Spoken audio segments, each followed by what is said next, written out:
ചാലക്കുടി മണ്ഡലത്തിൽ തെരഞ്ഞെടുപ്പിൻ്റെ പ്രചരണ ചൂടിലാണ്. ഇലക്ഷൻ വളരെ അടുത്ത്. എവിടം വരെ എത്തി സാർ? ഇപ്പോൾ വാഹന പര്യടനമാണ്. 2 വട്ടം മണ്ഡലങ്ങളിലൊക്കെ ചുറ്റിക്കറങ്ങാൻ കഴിഞ്ഞിട്ടുണ്ട്. ജനങ്ങളുമായിട്ട് നേരിട്ട് സംവദിക്കാനുള്ള അവസരം ധാരാളം ഉണ്ടായിട്ടുണ്ട്. ഓരോ റൗണ്ട് കഴിയും തോറും ആത്മവിശ്വാസം കൂടി വരികയാണ്. ജനങ്ങൾ കൂടുതൽ LDFിൽ വിശ്വാസം അർപ്പിക്കുന്നു എന്ന് ബോധ്യമാവുകയാണ്. അത് ഇപ്പോൾ വാഹന പര്യടനത്തിൽ അവർ വഴിയിലൂടെയും വീട്ടിലുമൊക്കെ നിന്ന് ഉണ്ടാകുന്ന റിഫ്ലക്സ്, പിന്നെ നേരിട്ടുള്ള സംവാദത്തിൽ നിന്ന് കിട്ടുന്ന ആശയങ്ങൾ, അതൊക്കെ അടക്കം വളരെ അനുകൂലമായിട്ടുള്ള ഒരവസ്ഥ ഉണ്ട്.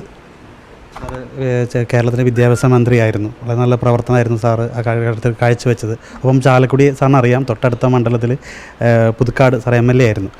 എന്തെല്ലാം വികസന സ്വപ്നങ്ങളാണ് ഈ ചാലക്കുടിയെക്കുറിച്ച് സാർ ഇവിടെ മത്സരിക്കാനായിട്ട് വരുമ്പോൾ ഉള്ളത്? ഇവിടെ LDF നവചാലക്കുടി എന്നുള്ളൊരു സങ്കല്പം മുന്നോട്ട് വെച്ചിട്ടുണ്ട്. ഇതിനോട് പറഞ്ഞു കഴിഞ്ഞിട്ടുള്ളതാണ്. നവകേരള എന്നുള്ള സങ്കല്പത്തിനോട് ചേർന്ന് നിന്നുകൊണ്ട് നവചാലക്കുടി, അതൊരു ഇടതുപക്ഷ പരിപ്രേക്ഷ്യത്തിലുള്ള വികസനമാണ്. അത് കെട്ടുകാഴ്ചകൾ മാത്രമാണ് വികസനം എന്നുള്ള ഒരു ഇപ്പോഴത്തെ ലോകാവസ്ഥയിൽ നിന്ന് വ്യത്യസ്തമായി അധ്വാനിക്കുന്ന മനുഷ്യൻ്റെ ജീവൽ പ്രശ്നങ്ങൾ പടിപടിയായി പരിഹരിക്കപ്പെടുന്നതാണ് വികസനത്തിൻ്റെ അടിത്തറ. അതുപോലെ പാർശ്വവൽക്കരിക്കപ്പെടാത്ത ജനതയെ സൃഷ്ടിക്കലാണ് വികസനത്തിൻ്റെ അടിത്തറ എന്നുള്ളതാണ് നവചാലക്കുടിയുടെ ആശയപരമായ അടിത്തറ. അപ്പോൾ ആ ആശയം ഉള്ളിൽ വെച്ചുകൊണ്ട് കൃത്യമായിട്ട് ആധുനിക സംവിധാനങ്ങളെല്ലാം ഉപയോഗിച്ച് ഹൈടെക് എന്ന രീതിയിലുള്ള ഏറ്റവും ആധുനിക ഇപ്പോൾ ആശുപത്രി, വിദ്യാഭ്യാസം ഒക്കെ ആണെങ്കിൽ ഏറ്റവും ആധുനികത വരും. അതേസമയം പരിസ്ഥിതി നിലനിൽക്കത്തക്ക രീതിയിലും പ്രകൃതിയോട് ചേർന്ന് നിലനിൽക്കത്തക്ക രീതിയിലും അങ്ങനെ എല്ലാം ഉദ്ഗ്രഥിച്ച ഒരു ലെഫ്റ്റ് പെർസ്പെക്റ്റീവിലുള്ള ഒരു വികസനം, അത് യഥാർത്ഥത്തിൽ ഒരു മാതൃകയാവും. ഇപ്പോൾ തന്നെ ഞാൻ തന്നെ പല വീഡിയോസും ഇപ്പോൾ നവചാലക്കുടി എന്ന് പറഞ്ഞ് യൂട്യൂബിലൊക്കെ ഇട്ട് കഴിഞ്ഞിട്ടുണ്ട്. അപ്പോൾ അതുകൊണ്ട് നവചാലക്കുടി എന്ന് പറയുന്നത് ചാലക്കുടിയുടെ അടിസ്ഥാന പ്രശ്നങ്ങളെല്ലാം പരിഹരിക്കാൻ കഴിയുന്ന ഒരു വികസന സങ്കല്പമാണ്. അതാണ് മുന്നോട്ട് വെച്ചിട്ടുള്ളത്. പുതുക്കാട് സുസ്ഥിര വികസന പദ്ധതി എന്നൊരു പദ്ധതി നടപ്പാക്കിയിരുന്നു. അത് തന്നെ ആ സുസ്ഥിര പദ്ധതി തന്നെ ഇവിടെ നടപ്പിലാക്കുക എന്ന രീതിയിലാണ്. സുസ്ഥിര വികസന പദ്ധതിയിലാണ് പുതുക്കാട് കൂടെ കുറേ പ്രസിദ്ധമായതും കുറേ പദ്ധതികൾ വിജയിപ്പിക്കാൻ കഴിഞ്ഞത്. സാർ, ഞങ്ങൾ ഈ ഒരു പ്രോഗ്രാമായിട്ട് നമ്മൾ കേരളത്തിലെ എല്ലാ മണ്ഡലത്തോട് യാത്ര ചെയ്യുമ്പോൾ പ്രത്യേകിച്ച് മലയോര മേഖലയിൽ, ഇപ്പോൾ ചാലക്കുടി മണ്ഡലത്തിൻ്റെ കുറേ ഭാഗം മലയോര മേഖലയിലുണ്ട്. അവിടെയെല്ലാം ജനങ്ങൾ വളരെ ആശങ്കയിലും പേടിയിലുമാണ്. അത് ഇപ്പോൾ വരുന്ന ഒരു വന്യമൃഗ ആക്രമണം എന്നൊരു വിഷയമാണ്. കൃഷി ചെയ്യാൻ സാധിക്കുന്നില്ല. ചാലക്കുടി മണ്ഡലത്തിലും ഈ ഒരു പ്രശ്നം ജനങ്ങൾ ആശങ്ക ഒരുപാട് ഉന്നയിക്കുന്നുണ്ട്. ഒപ്പം തന്നെ ഈ ഒരു ചാലക്കുടി മണ്ഡലം തന്നെ കടലോര പ്രദേശത്തും കൂടി ചേർന്ന് കിടക്കുന്നതാണ് കൊടുങ്ങല്ലൂർ ഭാഗങ്ങളെല്ലാം. അവിടെ മത്സ്യത്തൊഴിലാളികൾ അനുഭവിക്കുന്ന പ്രശ്നങ്ങൾ, ഈ 2 വിഷയങ്ങളിൽ സാറ് MP ആവുമ്പോൾ എന്ത് രീതിയിലുള്ള ഒരു ജനങ്ങൾക്ക് ആശ്വാസമായി എന്ത് നടപടിയാക്കി എടുക്കാം?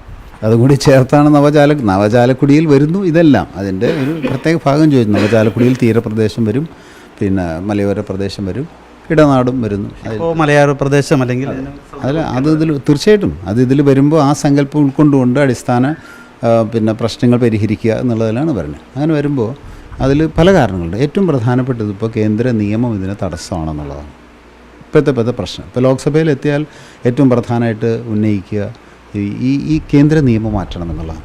അനുഭവത്തിൻ്റെ വെളിച്ചത്തിൽ, സൈദ്ധാന്തികമായി മാത്രമല്ല, നേരത്തെ പറഞ്ഞ പോലെ തന്നെ ഇവിടെ ഒരുപാട് പ്രശ്നങ്ങളുണ്ട് എന്നുള്ളതുകൊണ്ട് അതിൻ്റെ വെളിച്ചത്തിൽ, ഇപ്പോൾ ചാലക്കുടിയൊക്കെ അനുഭവിച്ച പ്രശ്നത്തിൻ്റെ വെളിച്ചത്തിൽ മാറ്റേണ്ട നിയമങ്ങൾ എന്തൊക്കെയാണ് എന്നുള്ള ഒരു അവതരണം ലോക്സഭയിൽ നടത്താൻ വേദി കിട്ടുകയാണെങ്കിൽ തീർച്ചയായിട്ടും ആ നിയമം മാറ്റാനുള്ള ഇടപെടൽ നടത്താൻ പറ്റും. ഒന്ന്, അത് മാത്രം പോരാ.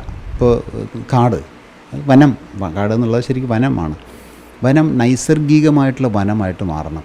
എന്താണെന്ന് വെച്ചാൽ നൈസർഗിക വനത്തിലാണ് മൃഗങ്ങളും സസ്യങ്ങളും വെള്ളവും വായുവും എല്ലാ പക്ഷികളും എല്ലാം സന്തുലിതമായി ഉണ്ടാവുക. ആ വാക്ക് വളരെ പ്രധാനപ്പെട്ടത്. ഇക്വിലിബ്രിയം സ്റ്റേജ് എന്നാണ് അതിന് പറയുക. അപ്പോൾ അങ്ങനെ ഇക്വിലിബ്രിയം സ്റ്റേജ് ആണെങ്കിൽ ഇവയ്ക്ക് പുറത്തോട്ട് വരേണ്ട പ്രശ്നം വരില്ല. വെള്ളമില്ല എന്നുള്ള പ്രശ്നമേ വരില്ല, മനസ്സിലായോ? ഭക്ഷണമില്ല എന്നുള്ള പ്രശ്നമേ വരുന്നില്ല.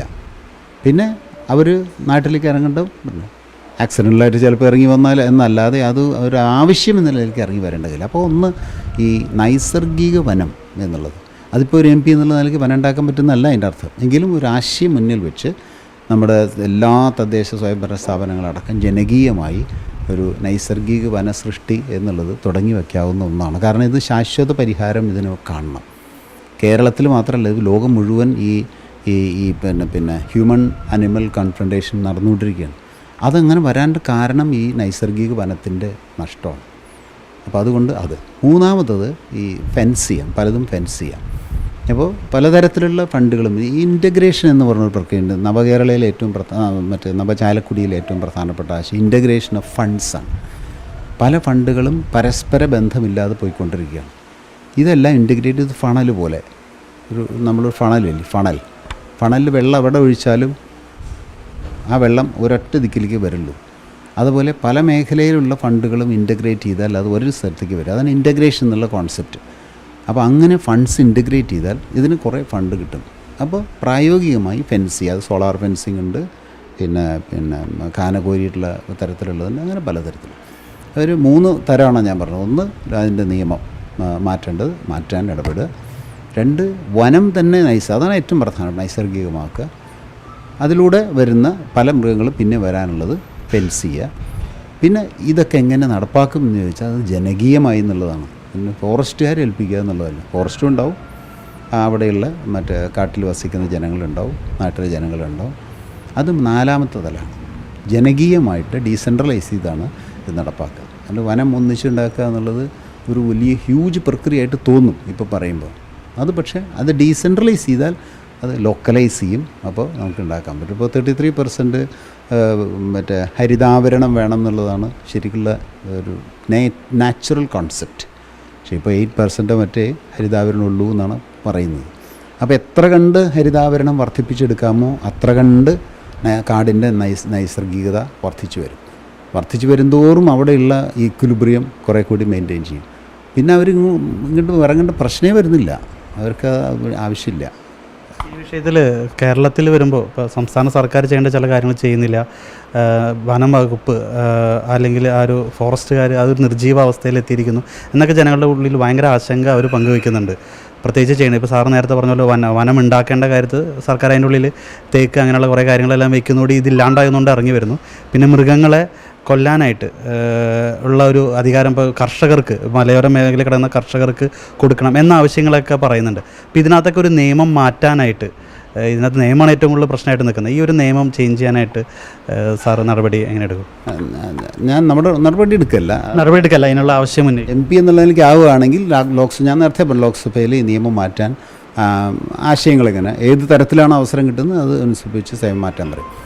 സംസ്ഥാന സർക്കാർ നേരത്തെ പറഞ്ഞത് നമ്മുടെ രാജ്യത്ത് വനത്തിൻ്റെ വിസ്തീർണം വർദ്ധിച്ച ഒരു സംസ്ഥാനമേ ഉള്ളൂ.